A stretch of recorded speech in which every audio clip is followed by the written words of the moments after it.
Today we're going to talk about the synonymous parallelism. This is, as the name is very clear, it's repeating the same theme in two parts and kind of in two ways to deliver one message. And the reason why they do it, it adds power and emphasis to the core message. The symbol we like to use is two parallel lines in the same angle, same direction, just to show it's kind of an echo.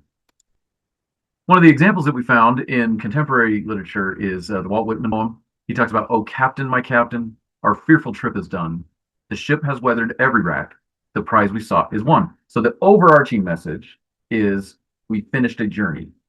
But what the parallelism parts are is the first part is, the captain, my captain, staff or the sailors, whatever, talking to the captain. It's kind of captain related. And the second part is about the ship. Oh, look, the ship did good, or the hull did good, and they completed the journey. Yeah, even though it was fearful Yeah. and the weather was Hmm. ah. Anyway. All right, so let's start looking at examples here. And we're going to look at Psalms 19, verse 1.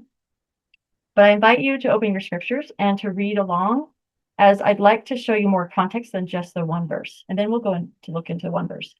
It starts out with, "The heavens declare the glory of God, and the firmament sheweth his handiwork. Day unto day uttereth speech, and night unto night showeth knowledge. There is no speech nor language, where their voice is not heard. Their line is gone out through all the earth, and their words to the end of the world. In them hath he set the tabernacle for the sun, which is a bridegroom coming out of his chamber, and rejoiceth as a strong man to run a race.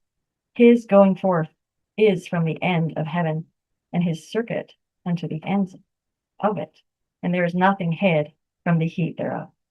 Sounds about like the sun. Exactly. So as we look at the whole context, then we'll be able to go and examine just this part of how might this one line be a synonymous parallelism.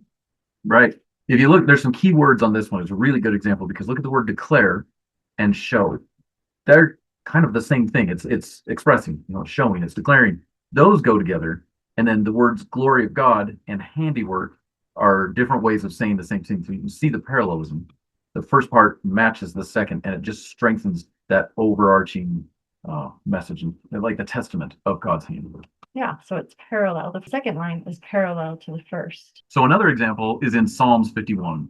And as we read through this, you'll see different parallelisms as you go through passages kind of at this length and that type of thing. But in our example, look closely at verse 2 when we get to it.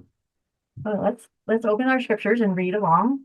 "Have mercy upon me, O God, according to thy loving kindness, according unto the multitude of thy tender mercies. Blot out my transgressions. Wash me thoroughly from mine iniquity, and cleanse me from my sin. For I acknowledge my transgression, and my sin is ever before me. Against thee only have I sinned, and done this evil in thy sight, that thou mightest be justified when thou speakest, and be clear when thou judgest. Behold, I was shapen in iniquity, and in sin did my mother conceive me. Behold, thou desirest truth in the inward parts, and in the hidden part thou shalt make me to know wisdom." And it continues. Right. So remember what we're looking for with this synonymous parallelism. Think about that symbol there. It's two things that are echoing to say one thing. In other words, to put that emphasis. So look at that verse 2. Wash me thoroughly from mine iniquity, cleanse me from my sin. That you can see those are two of the same messages, but if you say it like that, it becomes more musical, it becomes more parallel, and it strengthens it significantly. It repeats like a parallel. Hmm. Yeah, exactly. Like wash me, cleanse me, mine iniquity, my sin. And verifies, validates it. Exactly. All right, so let's go through one more example. Same thing. We're going to keep on. Psalms 103, verse 10. We're going to read the whole thing, and then later we'll look at verse 10. "The Lord executed righteousness and judgment for all that are oppressed. He made known his ways unto Moses, his acts unto the children of Israel. The Lord is merciful and gracious, slow to anger, and plenteous in mercy. He will not always chide, neither will he keep his anger forever. He hath not dealt with us after our sins, nor rewarded us according to our iniquities. That's really, you can see that just pops off the page. For as the heaven is high above the earth, so great is his mercy towards them that fear him. As far as the east is from the west, so far hath he removed our transgressions from us. Like as a father pitieth his children, so the Lord pitieth them that fear him. Yeah, so there was a lot of good ones. There's a lot of I was starting to see other parallelism stuff out there, but we have not gotten to those yet, so we will get to them. So he hath not dealt with us after our sins, nor rewarded us according to our iniquities. How might this be a synonymous parallelism? it's yeah, and to this one it seems like it's served up on a platter, isn't it? He hath not dealt with us after our sins, nor rewarded us according to our iniquities. So dealt with us, rewarded with us, or rewarded us, sorry. After our sins, according to our iniquities. You can see that parallel pattern. It's saying the same thing, but if you echo it, if you do that synonymous parallelistic structure, it just breathes more life into that one message.